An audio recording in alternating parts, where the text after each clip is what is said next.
Hello everyone, we're back. I'm Ariadne and we're today with our speaker, Xiye Bastida.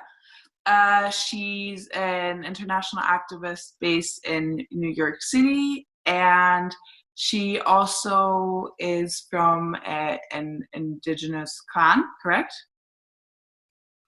And we're going to be talking about different topics, including indigenous rights and indigenous strikes and how she feels about that. Want to tell us a bit about yourself? Yeah, hi, thank you so much for having me. My name is Xiye, and I'm really happy to be here. I think that this type of conversations across the ocean are very important, especially in times of the coronavirus pandemic when we feel so isolated. So yeah, as Ariadne said, I am from the Otomi Toltec indigenous community, which is in Mexico. I was born and raised in Mexico, and I lived there till I was 13 years old. So like most of my life, in my mind, I still live in Mexico, basically. And now I'm in New York City because my parents got a job here, and I've been here for 5 years, going to college next year. So how are strikes in the US? For example, I know in Greece, we're also not only focused on systematic change, but also a lot on individual change. How is it in the US? In the US, I think that the messaging around climate from corporations had been the blame is on the individual if we have a climate crisis. Like if you didn't recycle, it's your fault that we are in a climate crisis. So we have been switching the messaging to it's all about systematic change, because you cannot expect me to recycle our way out of the climate crisis, but you can change all of your practices in your company or your business or like whatever sector you're part of. So we are focusing a lot on pushing systematic change through legislation, and obviously we're still like changing all of our own habits as activists, but we don't emphasize individual change as much as systemic change, because like things have to change at the root of the problem, not just like people reacting in the same systems that are causing the crisis. Of course. And as I said before, I wanted to talk to you about also indigenous rights and the indigenous community. How do you think that the world should react and help them? How do you think we can help them as people that are activists and want to help these indigenous fighters? Yeah, for those who don't know, being an activist in Europe or in the US is so much easier than in any of the global South countries, especially if you're indigenous. And even in the US, if you're indigenous, it's still like really hard to be a climate activist. And this is mainly because all the companies that are destroying, sacred lands and sacred, forests and just all of the patrimony that is cultural for us, when people try to speak up and protect that, then they get shut down. So the fight is different, because for us, it's more like an initiative, like as youth climate activists in the global north, it's more of like, we do this because we care about the planet. But we have to remember that for some people, it's a fight for their lives, a fight for their communities, a fight for their traditions. And when we think about how the fossil fuel industry impacts the world, it's not only through rising temperatures and rising sea levels, like that is the effects of the climate crisis. But we have to remember that the places in which these industries go to put their infrastructure is in indigenous land. They end up contaminating all the water and, depleting the ecosystems.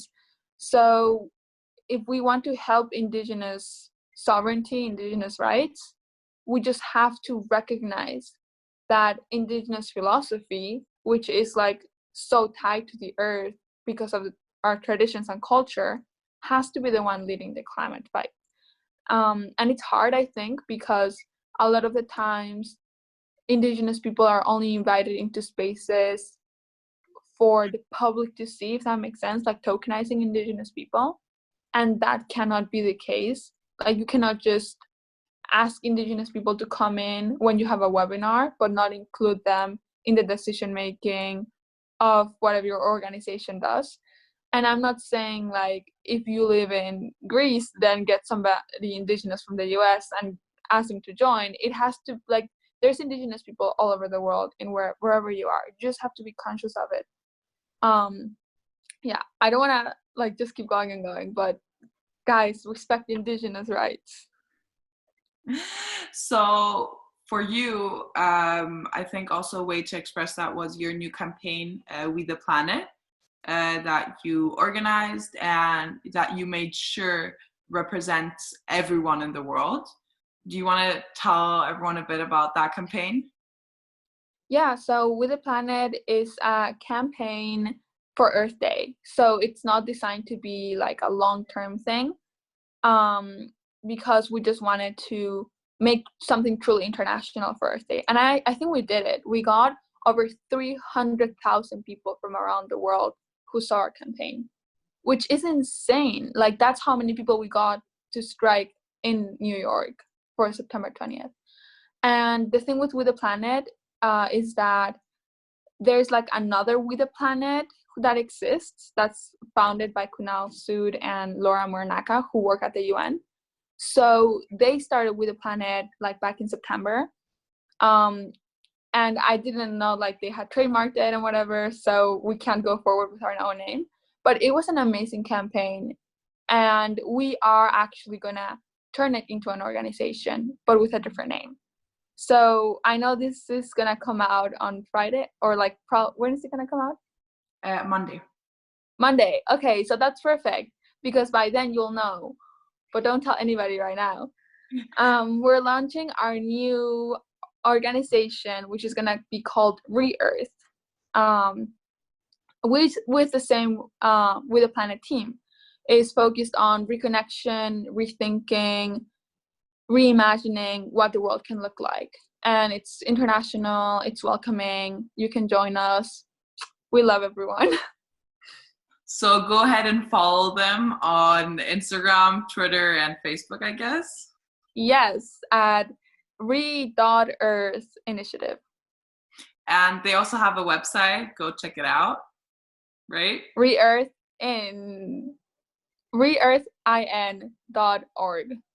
Okay, so be sure to check that out.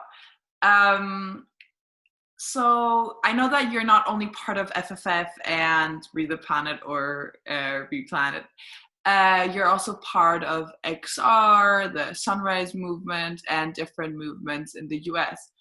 How do you feel that different movements connect to different topics? Do you feel like every movement is fighting for the same thing? I'm, of course, the end product, but in different ways, how do you feel that every movement is fighting?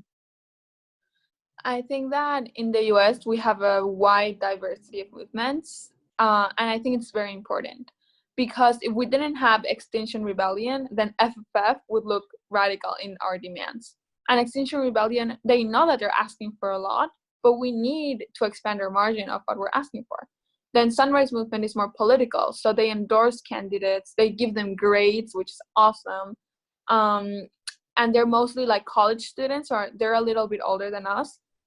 And then Fridays for Future focuses on organizing strikes, and then Earth Guardians focuses on uplifting indigenous voices. So I feel like this diversity of tactics that we have actually makes the movement stronger, because we are still all united. When there's big strikes, we all work together, because at the end of the day, we're just kids who want to make the world a better place. So even if we belong to different organizations, we all work together. And I say I'm part of all these movements because I've organized with them before.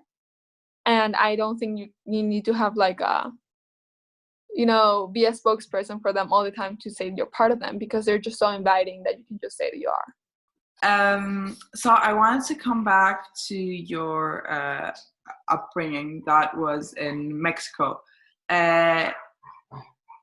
you left not because of the flood that happened, but a flood happened that affected you emotionally and physically. Do you want to say a bit about that and how you think that influenced your activism? Yeah.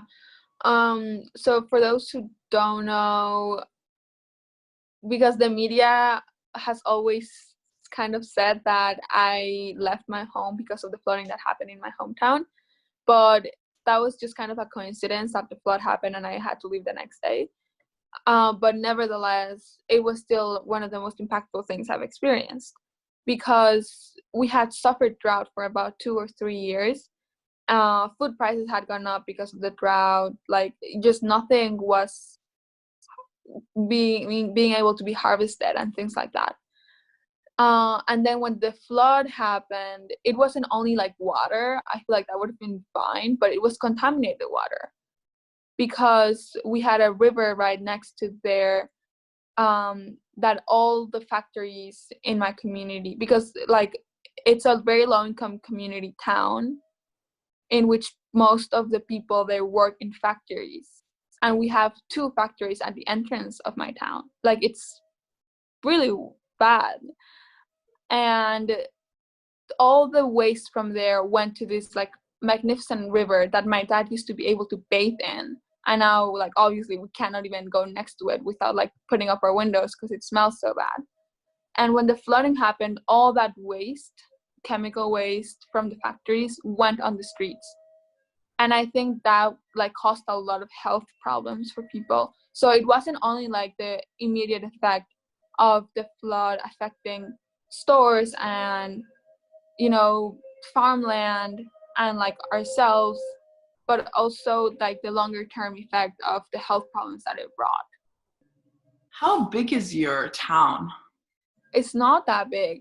You can probably drive through it in like 15 minutes. And there are 2 big factories? Yeah. It's crazy. So right now, because of the COVID,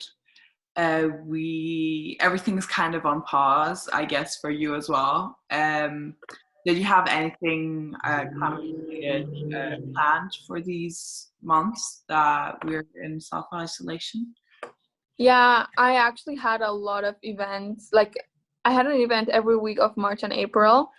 And obviously it all had to get canceled, right? Like, rightfully so. Right now I'm supposed to be in Texas in the EarthX Summit.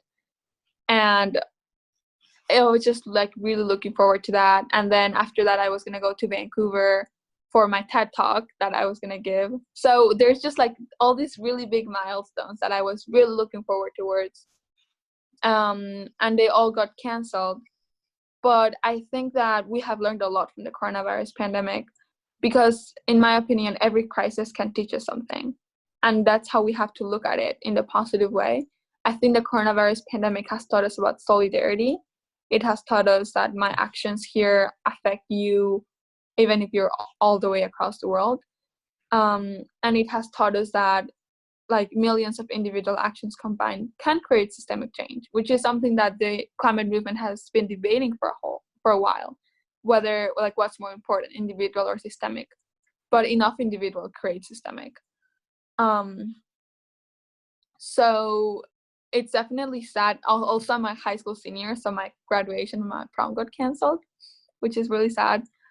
But I think that this has also given us an opportunity to rethink our tactics. Like, we've never done so many webinars or online stuff or Instagram takeovers or Instagram campaigns. And I've met amazing people who I wouldn't have met otherwise. So next to all these webinars and talks that we're doing online, we're also doing the digital strikes. Are you joining these? What do you think about these? How do you think they are affecting the people around them? And do you think that they bring some kind of change? Or do you think it's more kind of showing solidarity? I think the digital strikes are not for other people. I feel like they're for us. They're for us to remind us that we have a community and that there's people there for us. And it's also for consistency. We want to show the world that even though we're in a pandemic and we can't go out to the streets, we're still conscious about the crisis and we didn't let it go. I don't think they do anything in terms of changing people's minds, which is why I think we're having webinars and why we're having, talks for future and all those amazing things. Because posting a picture of you with a sign is not as strong as it is if you're in the street with millions of people. So I definitely think it's important, but I don't think it's the only thing we can do. I know that you strike in New York, but also all around the US there are strikes, right? Yes. Where is the biggest one? The biggest strikes when we organize them are usually in New York or in LA or in DC. So all of these like big cities, that's where the biggest strikes are. All the other strikes are like, I don't know, like maybe max 10,000, 20,000 people. But in New York, we got 300,000. And I think LA got like a similar number, and DC as well. So they're like small compared to other countries, I think, still, considering that we have like 300 million people in the US. But they're really amazing. How do you plan to continue your activism in college? I know it's a big dilemma for you. Yeah, I mean, I'm definitely gonna continue my activism, but I cannot, keep traveling and keep going on conferences all the time. So I'm probably gonna be more of like a local activist in Philly, which is where my college is. I'm just gonna do a lot of like legislative work, probably a lot of like, trying to get the city to transition to renewables, more of like local organizing, because I cannot take on international organizing probably in college. So, I mean, the reason why I'm going to college is because I want my voice to become stronger because of the things that I'm going to learn. And in this world, sadly, you need to go to college in order for people to validate your knowledge, which I think it's good, but it's also crazy that they charge me so much money for that validation. So I'm like looking forward to it, and I'm not going to leave my activism at all, but I'm not going to be able to do it as much. How would you encourage other young activists to use their voice and to connect with people? I think that there's not one way to be an activist. And I think that's like a big part that the media hasn't shown us, because they show us that there's like, look at these 5 activists that are doing amazing things, right? Or 4 or like 10, whatever. And all of them kind of do the same thing. But I think that you can be part of the climate movement in whatever capacity you can and with whatever talents you have. So what the Earth Day campaign that we held has taught me was that we need people who can make amazing graphics. We need people who are really good at talking to people. We need people who are really good at, we're going to come out with a whole album with songs, which is like really great. We need people to edit. We need people to handle social media. We need people to do the interviews. We have so many different roles in the movement, and that's why you are needed, because all of us have different talents. We haven't talked about this, but how did you actually get into Fridays for Future? I know you're one of the main organizers in NYC, so how did you start it? What was your thought behind it? Yeah, I decided sometime in high school that I needed to do something, and that's like very vague. So I decided to become leader of my school's environmental club. I started organizing kids to go up to our capital to lobby, and I was behind a lot of climate legislation that passed in the city, and I testified at City Hall so that the city would declare a climate emergency. So I was like kind of in the activism space already before I heard about Fridays for Future. So then I heard that Greta called for the first global climate strike on March 15th, And I decided, politicians that I'm lobbying, just when I get reelected, they don't really care about what we're saying. So we definitely have to disrupt the system. So I organized my school for March 15th to strike. And I got 600 kids to walk out with me, which is much more than I thought, because I thought I would get like 5. And 600 walked out, which was like the most amazing thing that ever happened. And ever since, I met a lot of the other organizers from other schools on the street, and we decided to get connected and start Fridays for Future NYC. Do you want to add anything, maybe talk a bit more about the indigenous rights? I know you put yourself off, so if you want to talk about that a bit, that would be great.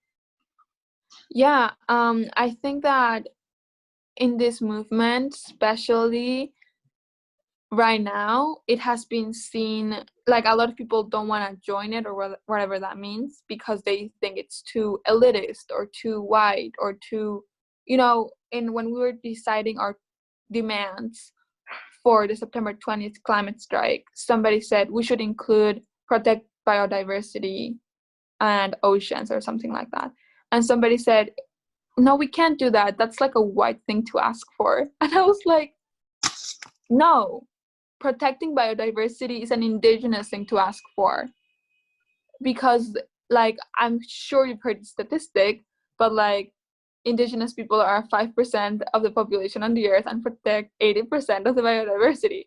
I think that's like, everybody knows that. Like, if you don't know that, you now do. So I was so shocked when people are like, bringing all this like racial things into the movement, when what we all want is just a better planet. But I definitely think that the misconception that indigenous people are not present or are not, because when you hear indigenous people, a lot of people in the US mainly hear something that's been already like something ancient, something that's like in the past. They disregard that indigenous people are here right now and still doing work to protect their lands. So like there has to be a lot of re-education in the movement, especially, I think. And we just have to become more aware of the spaces that we have been taking up, that other people have been speaking up for so long. And also, like you said before, it's important to not think that indigenous people are only those people in the US, that we have indigenous people all around us, and we need to help them because of exactly what you said. They're 5% of the population and protect 80% of the biodiversity, which is huge. Yeah. I think that's it. Thank you so much for joining us and talking to me. I hope you don't get sick and stay healthy. And I hope you can continue your projects and go to college for real on your first semester. Thank you. I really hope so. Thank you so much for having me.